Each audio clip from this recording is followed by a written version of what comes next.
If the first batch of 2,000 Junior gold coins to market. Local agents commenced selling the gold coin on an urgent basis at the initial price of $1,823.80 per gold coin, or Zimbabwe dollars 805,745.35, using the willing buyer, willing seller selling rate as at Friday, this last Friday. Gold coins can also be purchased in denominated currencies such as the South African Rand, Botswana Pula, Australian dollar, British Pound, and Euro. The bank shall publish from tomorrow, 26th of July, 2022, the Junior gold coin price by 8 a.m. on a daily basis, which will be based on the previous day London Bullion Market Association LMBA PM fix this afternoon. So that's 5% to cover the cost of production and distribution of the gold coins. As we are aware, which I would advise you, the gold coins have the following specifications. Number one, denominated in 1 ounce gold for the time being, because we might always increase the number of, reduce the weight so that everyone can also be able to purchase. So we say 1 ounce, quarter and 3/4 as time goes. Metal gold is there, and purity 22 carats, which is 91.67% purity. The diameter is 32 millimeters and weight 33.93 grams, and the shape is round. So they look like this. So when you sell them, gold coins will be like this. They're in a plastic, it's called Reserve Bank plastic, and the gold coins will be like this. And this is definitely pure gold, minted, and distributed to Zimbabwe. This is what they look like.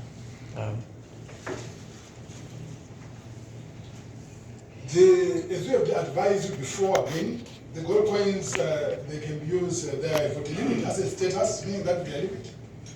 Prescribed asset status for those pensioners that want to buy them, the pension companies, they use them, the prescribed asset status. Collateral acceptability, they agreed, they accepted collateral if you want to borrow from a bank or from any person, you can give them as a security, as collateral. They are tradable, you can trade them in the market. And their serial number. The serial number is, by the way, is on the edge of this gold coin. The edge, there's a serial number there. So the first one will be said Z, 5 zeros and a 1. That will be the first gold coin. So we continue Z for Zimbabwe, and 0, 0, 0, 5 zeros up to then the number at the end. So that is in this Vera certificate here is security document. If you look at it, you see the security features as already advised in the press.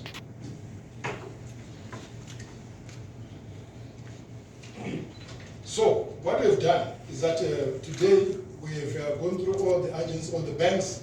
Most of the agents are banks, and we've distributed throughout the head offices of banks. The banks are the ones that shall now proceed to disperse those gold coins to their branches. So sometimes you could go to your bank today and you find that your branch do not have the gold coins by now. It's because there is a certain distribution channel that each bank, which agent will use. But other the head offices, they will be supplied with the gold coins. The gold coins, as we have advised you before, a good alternative investment product for those who want to store value. Gold is a safe and secure reserve asset throughout the whole world. You are aware that a number of countries, they hold gold as a reserve asset. You are looking at countries like in the USA, for example, they've got more than 8,000 metric tons of gold as gold reserves. The likes of France, Italy, Russia, they've got more than 2,000 of gold. Germany, they've got more than 3,000 reserves of gold. So what is true for countries is also true for individuals. So it means as an individual as you are, you can also hold the gold coin as a store of value. The bank would like to remind the investment public that purchase of the gold coin will be done in line with KYC principles, in line with the know your customer principles, in line with customer due diligence, so that at least the banks will need to know, or the agents need to know whom they are selling to. Because Zimbabwe is a member of FATF, and therefore we need to have best practice to ensure that we don't sell our gold to people who do not know.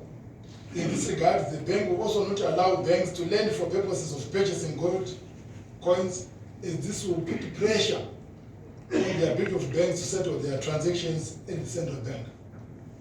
If a commercial bank provides a loan to an individual or a company to purchase gold coins, they are endangering themselves, because at the end of the day, they might not necessarily be able to meet their settlement platform in the bank to ensure that they clear their transactions, because they have got other transactions that they need to clear the bank. Furthermore, the bank will also not allow liquidation of block funds for purposes of buying gold coins.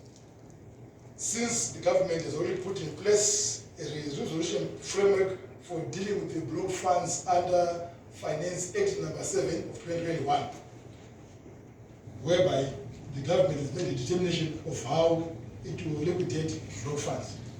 The bank shall also be releasing the gold coins going forward on a demand basis, depending on the needs of the agents as they see it fit in the market, and then we'll be able to supply on a replenishment basis. So the banks themselves, the agents as they are called, they are supposed to buy for themselves. They're supposed to sell to their customers, either companies or individuals or corporates in any manner. That's what we're going to be doing. So I want to thank you very much for coming, and also to take any questions that you might have. Thank you very much.